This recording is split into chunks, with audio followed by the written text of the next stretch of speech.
Assalamualaikum warahmatullahi wabarakatuh. Kembali lagi bersama saya HM Bercerita. Kali ini kita akan melanjutkan kisah yang berjudul Tunggu Pembalasanku yang Berkelas. So, jangan lama-lama, let's check it out. Arzu menghentikan langkah kakinya.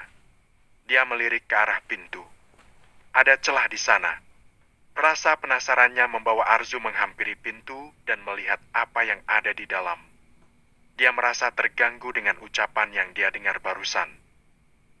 Ngurusin Nona kayak ngurusin bayi. Apa-apa gak bisa. Padahal Nona udah gede. Semuanya aku. Keluhnya. Dia Ratna pengasuh Dayana yang baru bekerja selama 1 bulan. Sudah banyak pengasuh yang tidak betah. Padahal gajinya besar. Kalau gak niat kerja di sini resign aja. Terdengar suara Arzu masuk ke dalam kamar. Dayana dan Ratna menoleh. Ratna terlihat malu ada Arzu di sana. Jangan-jangan Arzu mendengar semua yang dia katakan. Kamu digaji untuk merawat Nona Dayana. Bukan untuk liburan, shopping ataupun leha-leha.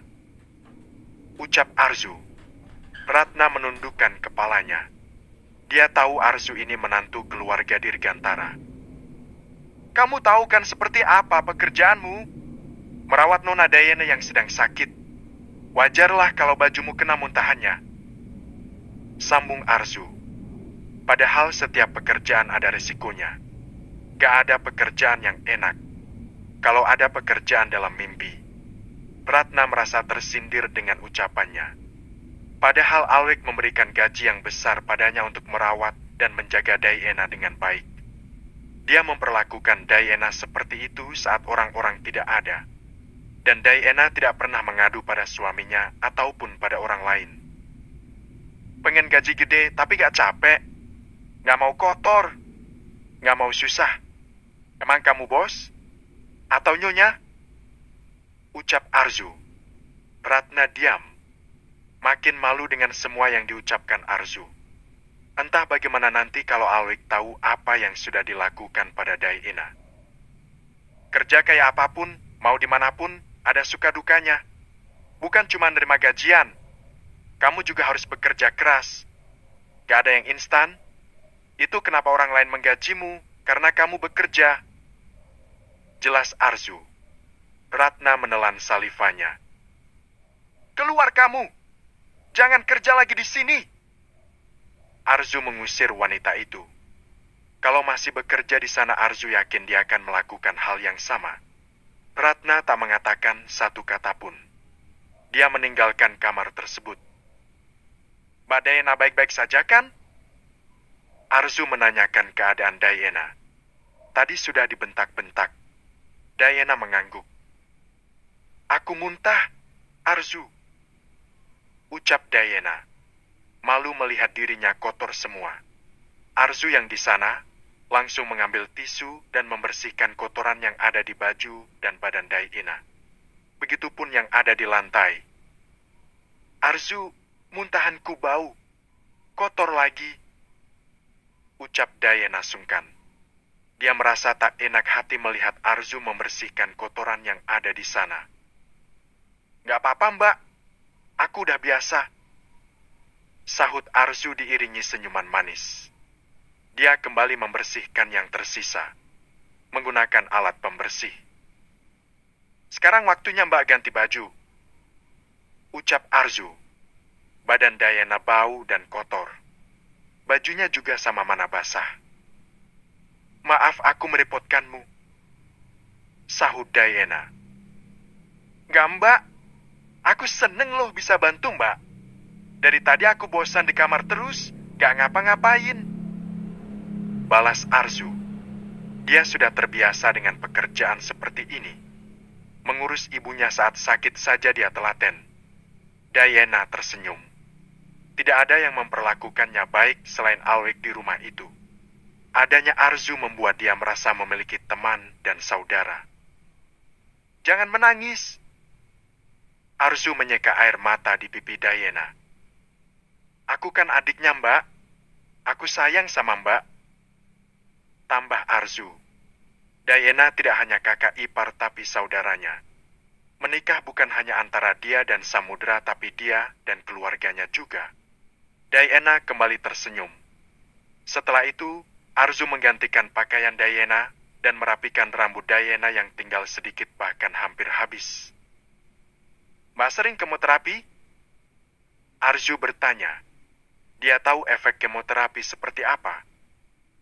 "Iya, rambutku jadi rontok. Mual-mual juga," jawab Diana. Ada banyak hal yang dia rasakan. Bukan sekedar sakit yang dialami karena penyakitnya. Beban mental juga. Dia khawatir Alweg akan meninggalkannya. Atau tidak peduli lagi padanya. Dia yatim piatu. Kalau bukan Alweg, siapa lagi yang mengurusnya? Arzu terdiam. Selama ini dia melewati berbagai macam ujian. Tapi ternyata belum seberapa. Ujian yang harus dirasakan Diana jauh lebih berat darinya. Paling tidak Arzu sehat. Dengan sehat, dia bisa tidur nyaman, makan enak, melakukan aktivitas yang dia inginkan. Bahkan dia bisa tertawa sesukanya. Berbeda dengan Diana, punya uang banyak juga sakit. Dia tidak bisa menikmati hidupnya. "Mbak mau pakai hijab?" Arzu menawarkan. Biar Diana tidak perlu lagi memikirkan rambutnya. "Mau? Tapi apa tidak merepotkanmu?" jawab Diana. Tadi Arzu sudah banyak membantunya. "Tidak dong, Mbak. Kita kan saudara." Arzu memakan kedua tangan yang lemah itu. Seperti tak ada tenaga. Diana tersenyum. Sungguh beruntung dia bertemu dengan Arzu. Seakan menemukan tempat yang nyaman. "Aku ambil hijabnya dulu," ucap Arzu. Di kamarnya ada banyak hijab. Dia ingin memberikan sebagian pada Diana. "Ya," jawab Diana. Arzu meninggalkan kamar itu. Tak lama kembali membawa sebuah hijab. Dia mengenakan hijab pada Diana. "Masya Allah cantik, Mbak," puji Arzu pada wanita yang terlihat pucat. "Terima kasih, Arzu," sahut Diana. Arzu mengangguk diiringi senyuman manis. "Kamu gak jijik membersihkan muntahanku tadi?" tanya Diana. Hanya Alweg yang biasanya membersihkan dengan sukarela. Dia juga telaten menurutnya dengan baik. "Enggak, aku senang loh membantu, Mbak," jawab Arzu. Diana terdiam sesaat. "Sudah banyak orang yang merawatku, tapi tidak ada yang betah. Mungkin mereka jijik mengurusku yang seperti ini," ucap Diana. Jika tidak ada suaminya entah seperti apa, mungkin dia akan gelandang di jalan. Arzu memeluk Diana. Orang seperti Diana butuh support dan dukungan. "Makasih, Arzu," ucap Diana. Arzu mengangguk. "Kamu sebelumnya kerja di mana?" Diana ingin tahu banyak tentang Arzu. Wanita cantik itu duduk di sofa. "Aku serabutan. Aku kerja apa saja. Yang penting halal. Aku ini orang miskin, kalau banyak maunya gimana aku bisa mencukupi kebutuhan keluargaku?" jawab Arzu. Dia harus bekerja keras untuk tetap hidup. Tidak ada hari untuk malas. Diana menatap Arzu. Wanita cantik itu benar-benar kuat dan tangguh. Dia berharap bisa sepertinya. "Aku pernah jadi perawat anak kecil, kerja di panti jompo, tukang laundry, jual makanan, jualan pulsa juga pernah. Bahkan kuli bangunan di tetangga. Apapun aku kerjakan selagi bisa dan mampu," ujar Arzu. Berbagai pekerjaan pernah dilakukan. Baik pekerjaan kasar maupun pekerjaan bersih di dalam restoran ataupun hotel. Diana tersenyum. Pantas Arzu sekuat itu. Ternyata dia sudah melewati banyak hal. Dan dia mampu melewatinya dengan baik. "Kenapa kau ada di kamarku, Arzu?" tanya Alweg masuk ke dalam kamarnya. Bab 6.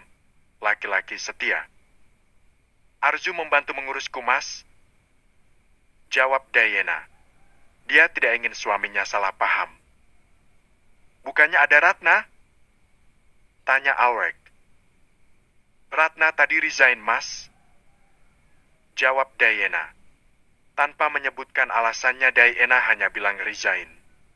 Dia tidak ingin suaminya tahu kalau Ratna memperlakukannya dengan tidak baik. Alrek mengangguk paham. Ternyata Arzu di sana membantu istrinya.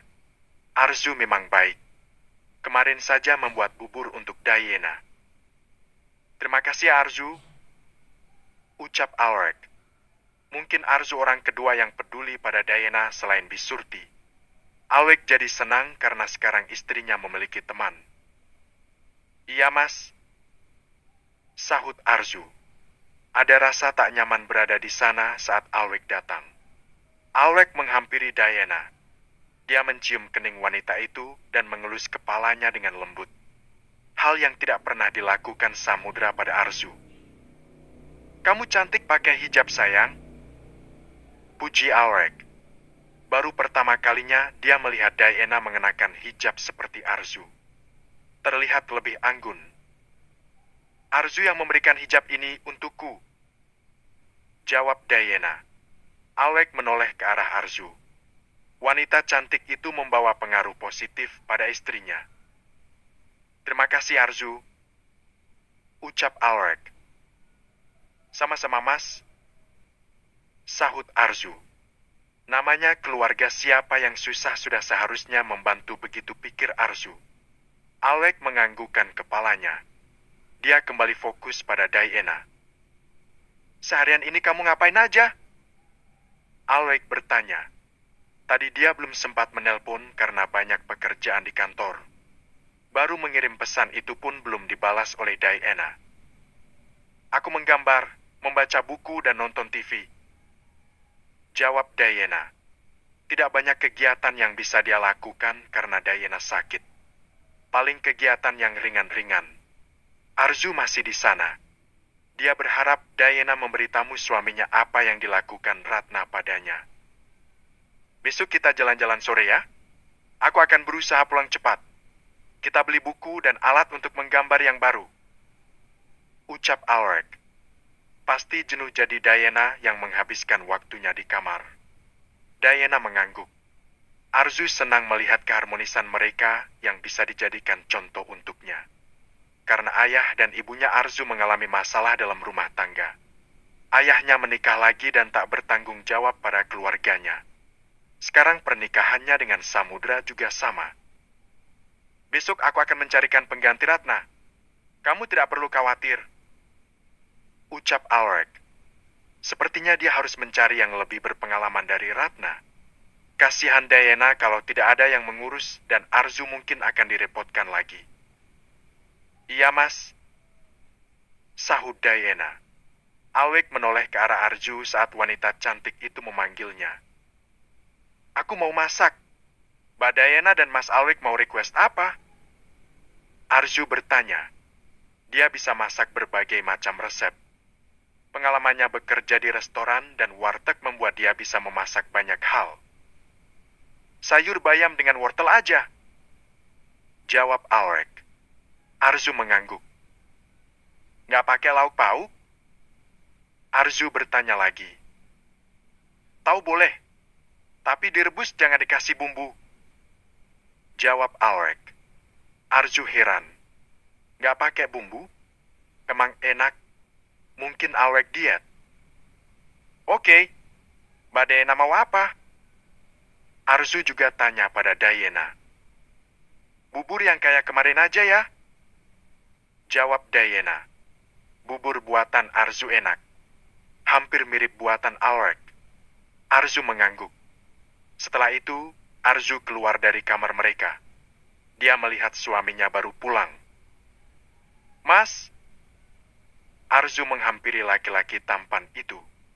Dia mencium tangannya. Gak usah jadi istri yang soleha. Aku gak butuh pengabdianmu, ucap Samudra. Dia masih kesal karena Felicia marah. Hubungan mereka di ujung perpisahan. Arzu benar-benar membuat semuanya kacau. Jadi kamu lebih butuh pelakor yang soleha gitu? Tanya Arzu. Samudra terdiam mendengarnya. Dia berjalan meninggalkan Arzu masuk ke dalam kamar. Gak ada makanan di kulkas. Aku sudah mengosongkannya. Ucap Arzu yang masuk ke dalam kamar. Dia melihat suaminya membuka kulkas di sana. Untuk apa kau mengosongkannya? Samudra bertanya. Biar kamu makan masakanku. Jawab Arzu. Samudra mengepalkan tangannya. Dia kesal karena Arzu sengaja melakukan itu. Aku mau masak. Mau makan apa? Arzu bertanya. Aku tidak sudi memakan makananmu seenak apapun itu. Sampah bagiku. Tegas Samudra. Ya udah, baguslah. Aku nggak perlu capek-capek masak untukmu. Tugasku jadi berkurang. Sahut Arzu. Tidak masalah kalau suaminya tidak mau. Dia juga nggak perlu keluar tenaga. Arzu meninggalkan kamar Nis usai bicara. Dia tidak mau ambil pusing. Kau pikir aku bodoh? Aku bisa delivery order? Untuk apa makan masakanmu? Ucap Samudra diiringi senyuman licik. Dia punya 1000 cara untuk tidak memakan masakan Arzu. Samudra memperhatikan sekelilingnya. Dia tercengang melihat apa yang biasanya ada di sana tidak ada. Foto-fotonya Felicia kemana? Samudra tak menyangka foto pacarnya sudah tidak ada di kamarnya. Arzu! Samudra berteriak kencang, kesal dan marah. Pasti Arzu sudah membuang foto-foto pacarnya. Siapa lagi yang berani selain Arzu? Wanita itu! Selalu ada saja gebrakannya. Pekik Samudra. Dia heran bagaimana mengatasi Arzu. Hari demi hari dia kesulitan menanganinya. Malah dia sendiri yang terlihat bodoh.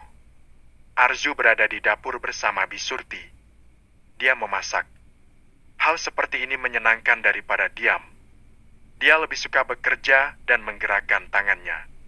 Itu kunci kenapa hati dan pikirannya waras di saat suaminya terang-terangan menjalin hubungan dengan pacarnya. Kata ibunya, makanan akan membuat hubungan keluarga hangat. Dari makanan bisa membuat semua orang berkumpul dan bercengkrama. Bi, kenapa Mas Ale gak pernah kelihatan makan daging atau seafood? Apa gak doyan? Tanya Arzu. Setiap makan malam bersama Alrek hanya makan sayuran ataupun tahu. Makanan yang sederhana. Awalnya Arzu pikir Alrek vegetarian. Karena orang vegetarian begitu. Kalau Diana sudah jelas karena dia sakit. Sebenarnya doyan non.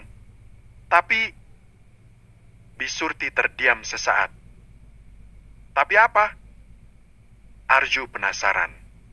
Dia ingin tahu banyak tentang keluarga Dirgantara yang kini jadi keluarganya. Demi Nona Diana tidak merasa sendirian, Tuan Alwek makan makanan seperti itu. Jawab Bisurti. Arzu tidak mengerti. Dia mengerutkan dahinya. Maksudnya, Bi? Arzu bertanya. Tuan Alwek tahu Nona Diana tidak bisa makan makanan enak. Makanan yang dimakannya saja terbatas. Tidak berbumbu lagi.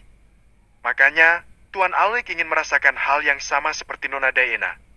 Agar Nona Diana tidak sendirian melewati masa sulit ini. Jelas Bisurti. Apa yang dilakukan Alwek agar Diana merasa memiliki kekuatan dan teman hidup. Di rumah itu hanya Diana yang sakit dan tidak bisa makan makanan enak. Makanya Alwek mengikutinya. Arzu terdiam. Dia terharu mendengarnya. Ada laki-laki yang seperti itu. Memuliakan wanita sebaik mungkin. Padahal dia laki-laki kaya yang bisa saja memiliki wanita lain. Tapi menjadi laki-laki yang setia dan memuliakan wanitanya. Masya Allah. Ucap Arzu. Terkadang Bibi suka kasihan non. Tapi apa yang dilakukan Tuan Alwek hebat. Tidak banyak laki-laki seperti itu. Sahut Bisurti. Arzu mengangguk. Ya 1001 laki-laki seperti Alwek. Langka ya laki-laki seperti Mas Alwek. Ucap Arzu. Langka banget. Sekarang kebanyakan selingkuh kayak di sinetron. Sahut Bisurti. Arzu tertawa kecil mendengarnya. Tuan Alwek itu kaya, tampan dan setia. Paket komplit, Non. Ada cewek cantik menggoda aja diabaikan. Benar-benar laki-laki baik pokoknya. Ucap Bisurti. Arzu mengangguk. Dia yang baru mengenal Alwek juga merasa begitu.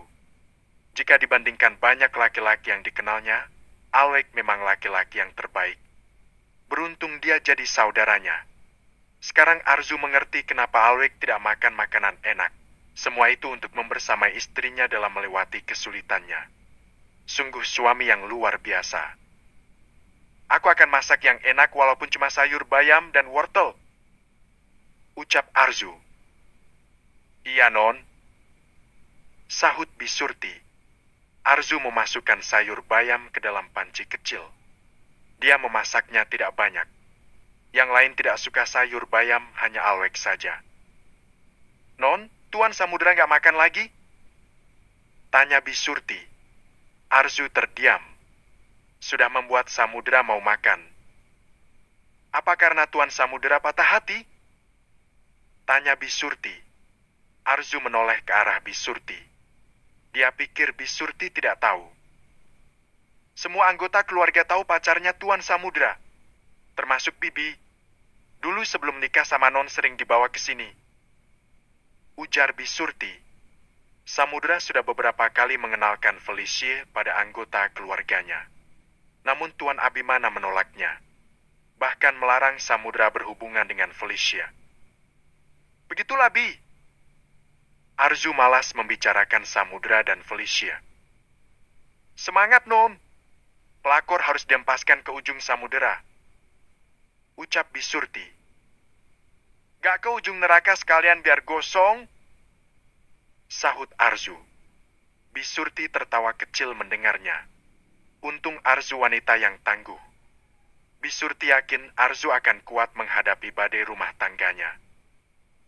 Cantik kan juga Non Arzu dibandingkan Non Felicia.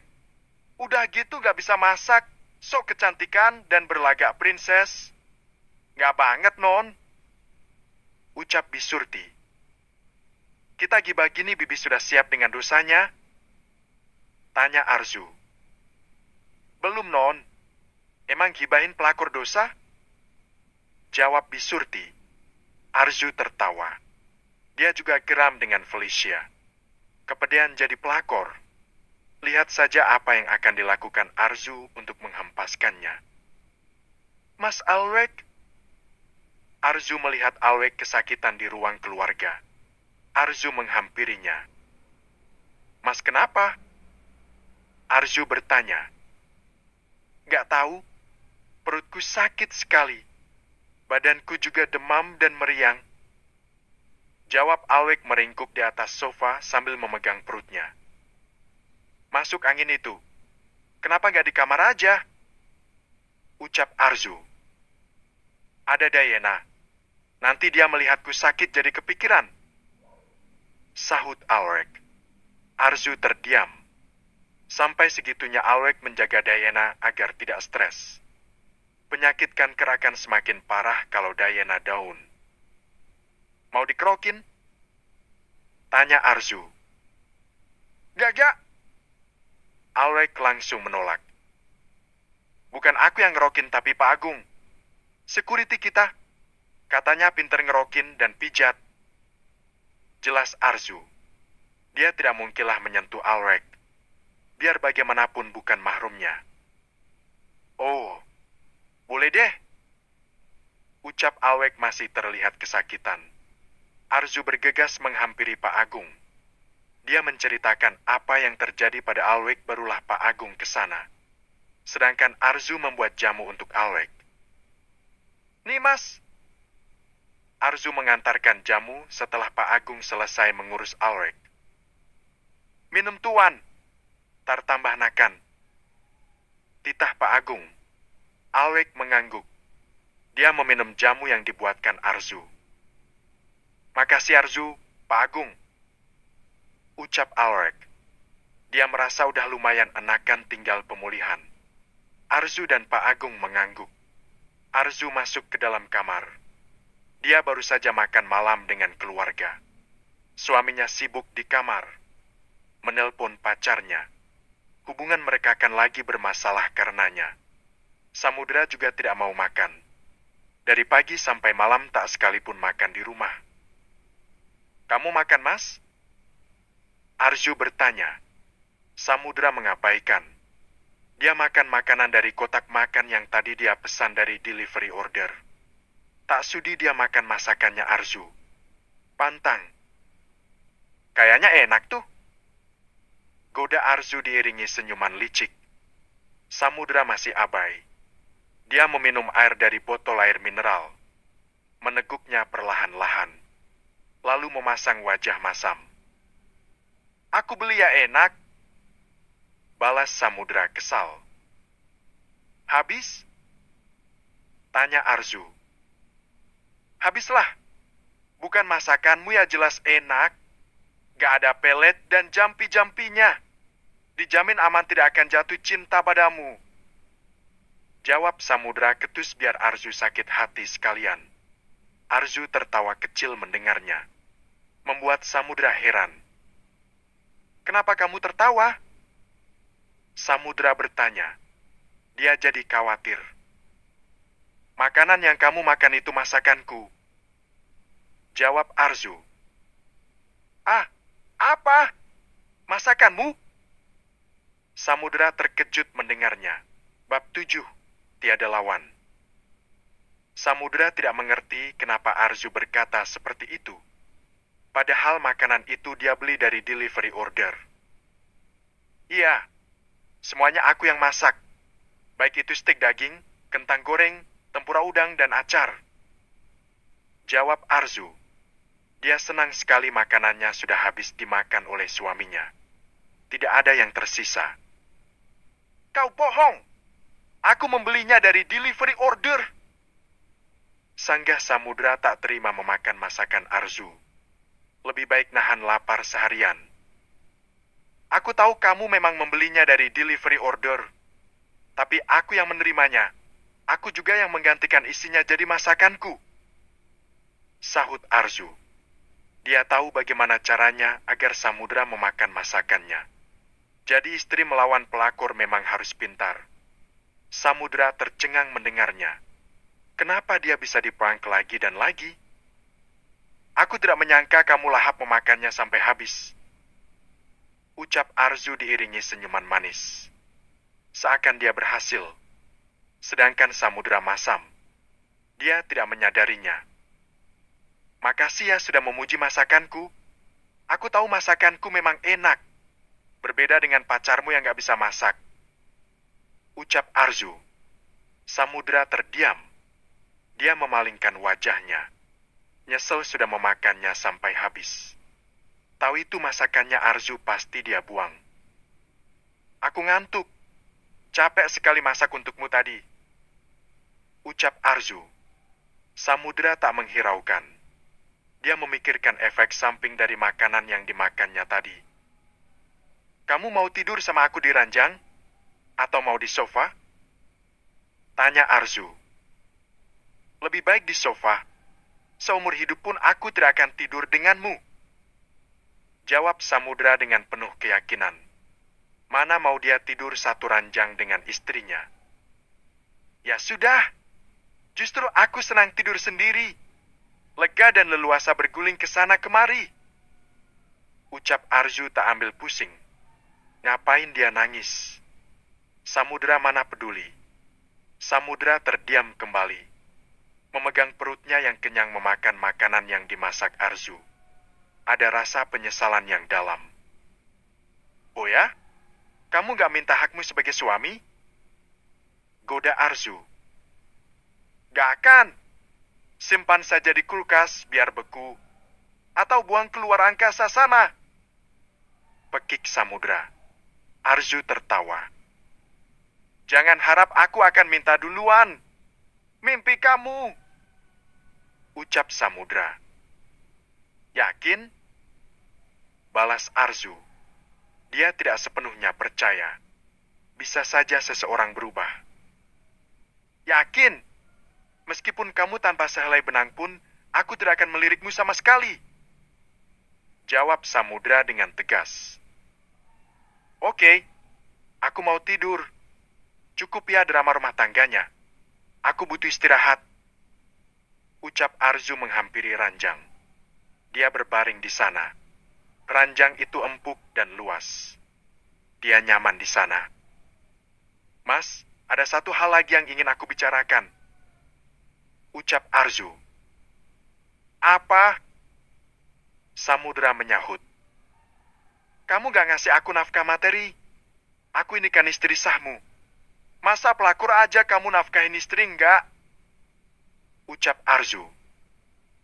Ternyata itu tujuanmu menikah denganku. Kau ingin hartaku dan uangku kan? Sahut Samudra.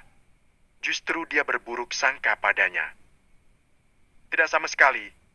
Aku bisa kerja sendiri. Aku gak butuh uangmu. Ingat baik-baik, sepeser pun aku tidak akan menerimanya darimu. Tegas Arzu. Pantang baginya kalau soal uang dihina. Dia bukan wanita manja yang hidup bergantung pada orang lain. Dari dulu sudah mandiri.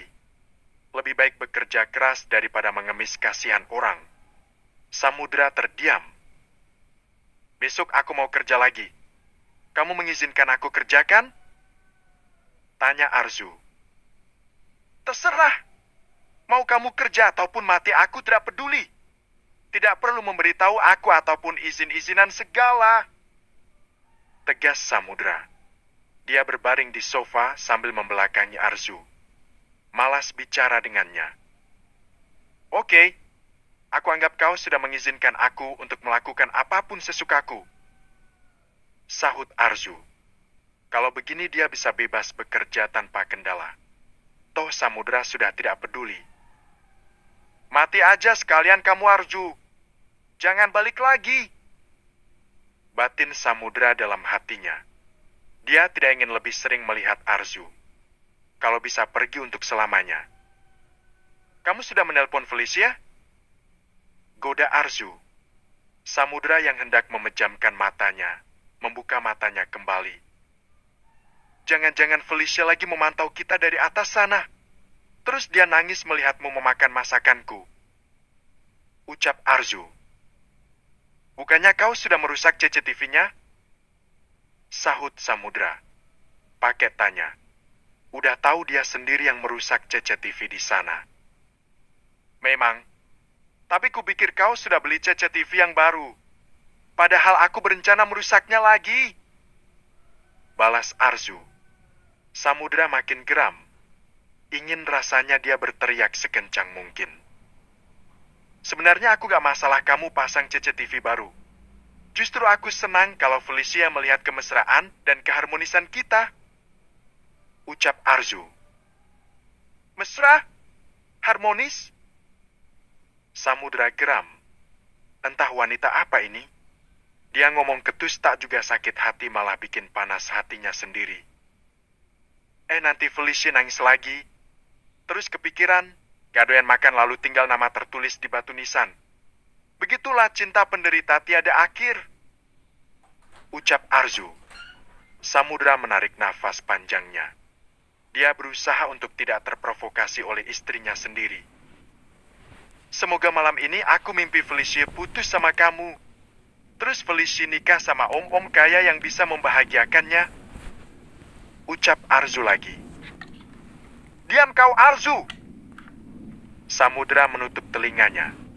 Udah panas diledekin Arzu terus. Arzu tertawa lepas. Ya udah, selamat malam. Ucap Arzu. Kemudian dia tidur. Sedangkan Samudra jadi kepikiran apa yang tadi diucapkan Arzu.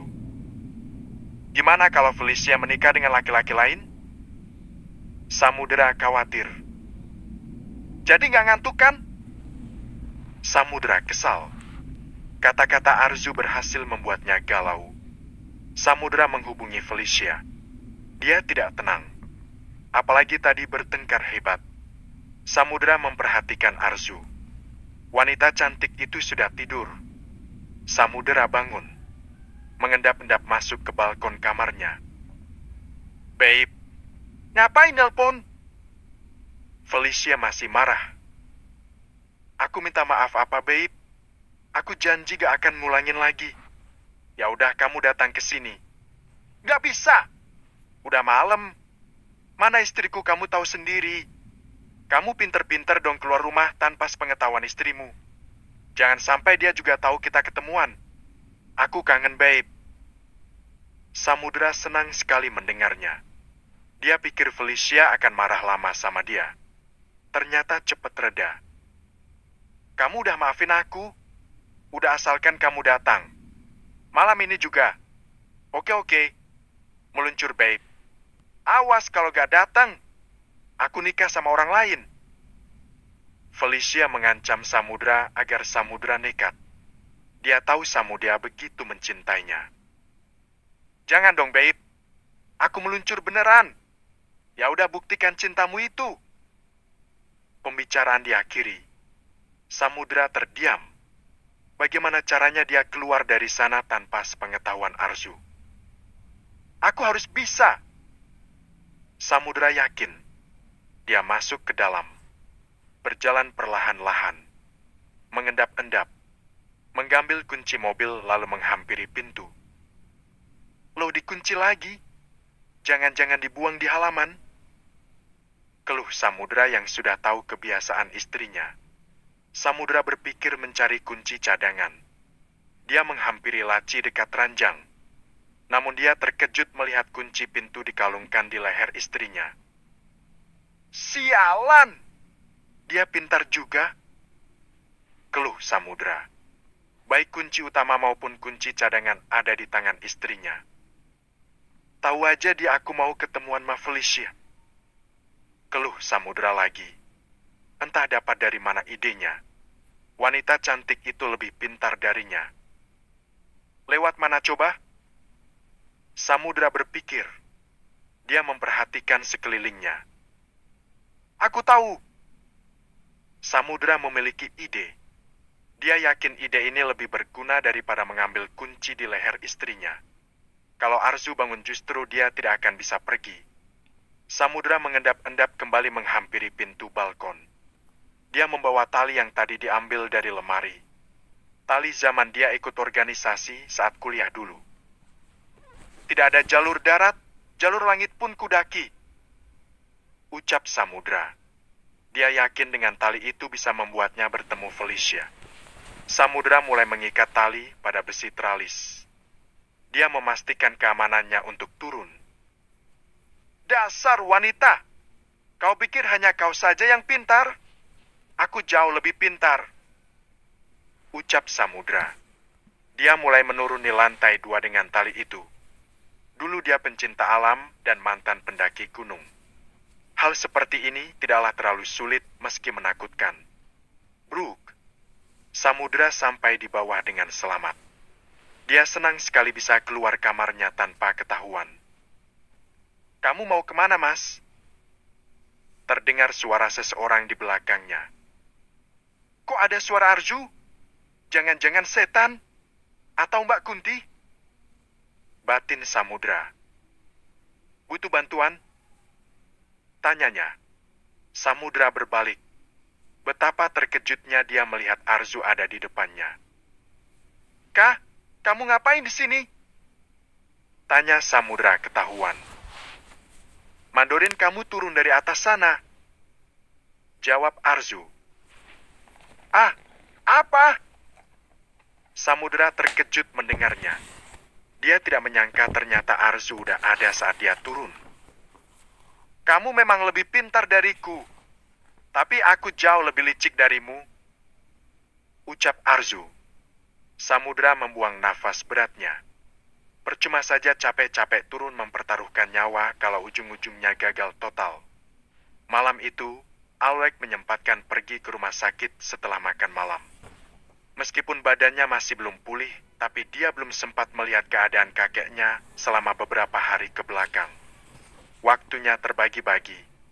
Ada urusan pekerjaan dan Diana. Kadang dia tidak memiliki waktu untuknya sendiri. Assalamualaikum. Sapa Alec. Waalaikumsalam. sahut Tuan Abimana. Dia tersenyum senang melihat Alweg datang. Dari semua anggota keluarga, Alweg yang ditunggu-tunggu olehnya. Cucu kesayangan Tuan Abimana. Gimana keadaan kakek? Alweg mendekat. Beginilah, Rick. Udah tua banyak yang dirasa. Kadang kolesterol, kadang darah tinggi. Ujung-ujungnya jantung bermasalah. Jawab Tuan Abimana. Kerja jantungnya jadi berat karena faktor usia. Ada saja penyakitnya. Alweg mencium tangan kakeknya lalu duduk di kursi. Memandangi kakeknya yang berbaring di sana. Semoga kakek cepat sembuh. Ucap Alweg. Amin. Sahut Tuan Abimana. Alweg tidak membawa apapun karena makanan Tuan Abimana dijaga ketat. Tidak boleh makan makanan dari luar dulu. Perusahaanmu gimana? Tanya Tuan Abimana. Berjalan lancar. Jawab Alweg. Sejauh ini tidak ada kendala. Hanya dia semakin sibuk. Istrimu? Tanya Tuan Abimana. Kondisinya semakin menurun. Jawab Alweg. Dia tidak memberitahu Diana. Alweg tidak ingin Diana kepikiran. Apa kankernya sudah menyebar? Tanya Tuan Abimana. Iya, Kek. Seharusnya diangkat sejak lama. Tapi Diana terus mempertahankannya. Saat sembuh nanti dia ingin memberiku keturunan. Jawab Alweg. Itu alasan Diana mempertahankan kandungannya. Tuan Abimana ikut prihatin mendengarnya. Alweg, kamu sudah bertemu Arju? Tanya Tuan Abimana. Waktu nikah tidak ada anggota keluarga Dirgantara yang hadir, termasuk Tuan Abimana yang sedang sakit. Alweg juga sibuk mengurus pekerjaan dan istrinya, sedangkan anggota keluarga yang lain tidak mau hadir. Sudah, Kek? Jawab Alweg. Gimana menurutmu, Arju? Tuan Abimana bertanya. Dia ingin tahu pendapat Alweg tentang Arju. Biasanya Alweg hanya tertarik membicarakan Diana. Arju wanita yang baik. Dia juga pintar memasak dan mandiri. Jawab Alweg. Dia sedikit sungkan untuk membahas Arju. Biar bagaimanapun Arju sebatas ipar. Cantik? Tuan Abimana bertanya lagi. Alweg tercengang mendengarnya. Ih, cantik. Jawab Alweg.